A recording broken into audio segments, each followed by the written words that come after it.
ಅರೆ ಕಡಿಮೆ ಹಾಕು ಆದ್ರೆ ಅಸಲಿ ಹಾಕು. MDH ಕಾಶ್ಮೀರಿ ಕೆಂಪು ಮೆಣಸಿನ ಪೌಡರ್. ಇನ್ನು SIT ವಿಚಾರಣೆ ವೇಳೆ ಚಿನ್ನಯ್ಯ ಮತ್ತಷ್ಟು ಸ್ಫೋಟಕ ಮಾಹಿತಿಯನ್ನ ಕೊಟ್ಟಿದ್ದಾರೆ. ಧರ್ಮಸ್ಥಳ ವಿರುದ್ಧವಾಗಿ ಷಡ್ಯಂತ್ರ ನಡೆದಿದೆ ಅಂತ ಚಿನ್ನಯ್ಯ ಹೇಳ್ತಿದ್ದಾರೆ.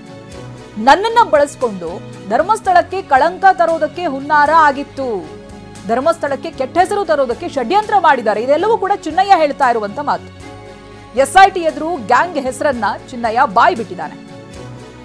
ಯಾರು ಪಿತೂರಿ ಮಾಡಿದ್ದಾರೆ ಅನ್ನೋದನ್ನ ಇಂಚಿಂಚು ಮಾಹಿತಿ ಕೊಟ್ಟಿದ್ದಾನೆ. ಸಂಪೂರ್ಣ ಸಾಕ್ಷ್ಯವನ್ನ ಇದೀಗ SIT ಅಧಿಕಾರಿಗಳು ಸಂಗ್ರಹಿಸ್ತಾ ಇದ್ದಾರೆ.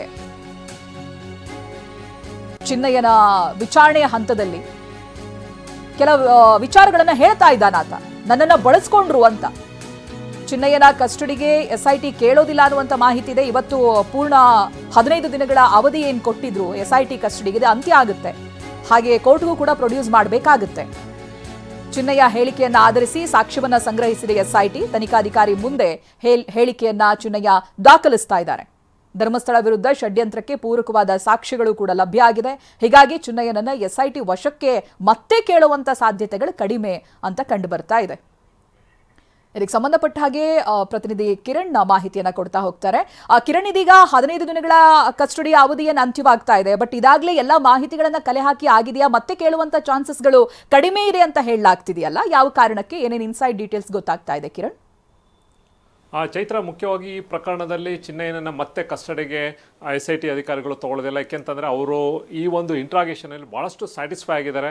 ಆತ ಏನೇನು ಹೇಳಿಕೆ ಕೊಟ್ಟಿದ್ದ SIT ಮುಂದೆ ಅದಕ್ಕೆಲ್ಲದಕ್ಕೂ ಕೂಡ ಸಾಕ್ಷಿಗಳು ಕೂಡ ತೆಗೆಯೋದ್ರಲ್ಲಿ SIT ಅಧಿಕಾರಿಗಳು ಯಶಸ್ವಿಯಾಗಿದ್ದಾರೆ. ಹಾಗಾಗಿ ಆತನ ಸ್ಟೇಟ್ಮೆಂಟು ಮತ್ತು ಅದಕ್ಕೆ ಪೂರಕವಾದ ಸಾಕ್ಷಿಗಳು, ಅಂದರೆ ಇಡೀ ಆತ ಹೇಳುವಂಥದ್ದು ಇಡೀ ನನ್ನನ್ನು ದಾಳವಾಗಿ ಬಳಸ್ಕೊಂಡ್ರು, ಇಡೀ ಒಂದು ಟೀಮ್ ಏನಿದೆ ಅದು ಗಿರೀಶ್ ಪಟ್ಟಣ್ಣನವ್ರು ಇರ್ಬೋದು, ಮಹೇಶ್ ಶೆಟ್ಟಿ ತಿಮ್ರೋಡ್ ಇರ್ಬೋದು, ಜಯಂತ್, ಆತನ ಹೆಸರು ಆ್ಯಕ್ಚುಲಿ ಜಯನ್ ಅಂತ. ಆತ ಜಯಂತ್ ಅಂತ ಯಾಕೆ ಇಟ್ಕೊಂಡ ಅಂತ ಅನ್ನೋದು ಇಲ್ಲೂ ಕೂಡ ಅರ್ಥ ಆಗ್ತಾ ಇಲ್ಲ. ಜಯನ್ ಅಂತ ಏನಿದೆ ಆತ, ಮತ್ತು ಜೊತೆ ಕೆಲವೊಂದಷ್ಟು ಯೂಟ್ಯೂಬರ್ಸ್, ಇವರೆಲ್ಲರೂ ಕೂಡ ಏನೇನು ಷಡ್ಯಂತ್ರ ಮಾಡಿದ್ರು, ಹೇಗೆ ನನ್ನನ್ನು ಬಳಸ್ಕೊಂಡ್ರು ಅನ್ನೋದು ಅದಕ್ಕೆ ಪೂರಕವಾದ ಸಂಬಂಧಪಟ್ಟಂಥ ದಾಖಲಾತಿಗಳನ್ನು ಕೂಡ SIT ಅಧಿಕಾರಿಗಳು ಈಗಾಗಲೇ ಅದಕ್ಕೆ ಆತನ ಸ್ಟೇಟ್ಮೆಂಟು ಮತ್ತು ಅದಕ್ಕೆ ಬೇಕಾಗಿದ್ದಂಥ ಸಾಕ್ಷಿಗಳು ಕೂಡ ಲಭ್ಯವಾಗಿದೆ. ಹಾಗಾಗಿ ಮತ್ತೆ ಆತನನ್ನು ಇಂಟ್ರಾಗೇಷನ್ ಮಾಡುವಂಥ ಅವಶ್ಯಕತೆ ಇಲ್ಲ ಅಂತ ಹೇಳಿ ಯಾವುದೇ ಕಾರಣಕ್ಕೂ ಅವ್ರನ್ನ ಮತ್ತೆ ಪೊಲೀಸ್ ಕಸ್ಟಡಿಗೆ ಅಂದರೆ SIT ಕಸ್ಟಡಿಗೆ ಕೇಳೋದಿಲ್ಲ. ಆತ ಜುಡಿಷಿಯಲ್ ಕಸ್ಟಡಿ ಅಂದರೆ ಜೈಲಿಗೆ ಹೋಗಬೇಕಾಗುತ್ತೆ. ಇದು ಒಂದು ಕಡೆ. ಇನ್ನೊಂದು ಕಡೆ ಆತ ಏನೇನು ಕಳೆದ 14 ದಿನದಿಂದ ಕಸ್ಟಡಿಯಲ್ಲಿ ಏನೇನಿದ್ದ ಆ ಪ್ರಕರಣಕ್ಕೆ ಸಂಬಂಧಪಟ್ಟಂತೆ ಎಲ್ಲವನ್ನೂ ಕೂಡ ವಿವರವಾಗಿ ಹೇಳಿದ್ದ.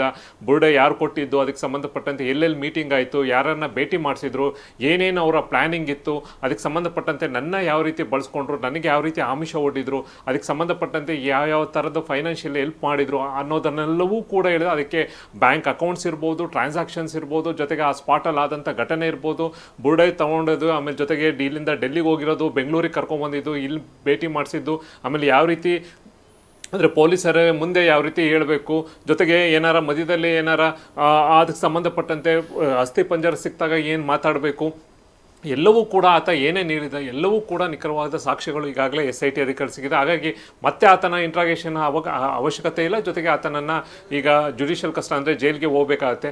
ಈಗ ಸಿಕ್ಕಿರುವಂಥದ್ದು ಮುಂದಿನ ಹಂತದಲ್ಲಿ ಈಗಾಗಲೇ ಗಿರೀಶ್ ಮಟ್ಟಣ್ಣನ ಒಂದು ಕಡೆ ಇಂಟ್ರಾಗೇಷನ್ ಮಾಡ್ತಾ ಇದ್ದಾರೆ, ಯೂಟ್ಯೂಬರ್ಸ್ಗೂ ಕೂಡ ಇಂಟ್ರಾಗೇಷನ್ ಮಾಡ್ತಾ ಇದ್ದಾರೆ. ಆ ಬುರ್ಡೆಗೆ ಸಂಬಂಧಪಟ್ಟಂತೆ ಎಲ್ಲಿಂದ ತಂದಿದ್ದು ಏನು ಎಲ್ಲವೂ ಕೂಡ ಈಗ SIT ಪೊಲೀಸರು ಬಹಳಷ್ಟು ಸ್ಯಾಟಿಸ್ಫೈ ಆಗಿದ್ದಾರೆ ಅನ್ನೋದು ಈಗ ತಿಳಿದು ಬಂದಿದೆ. Chaitra, right, thank you Kiran ಮಾಹಿತಿಗಾಗಿ.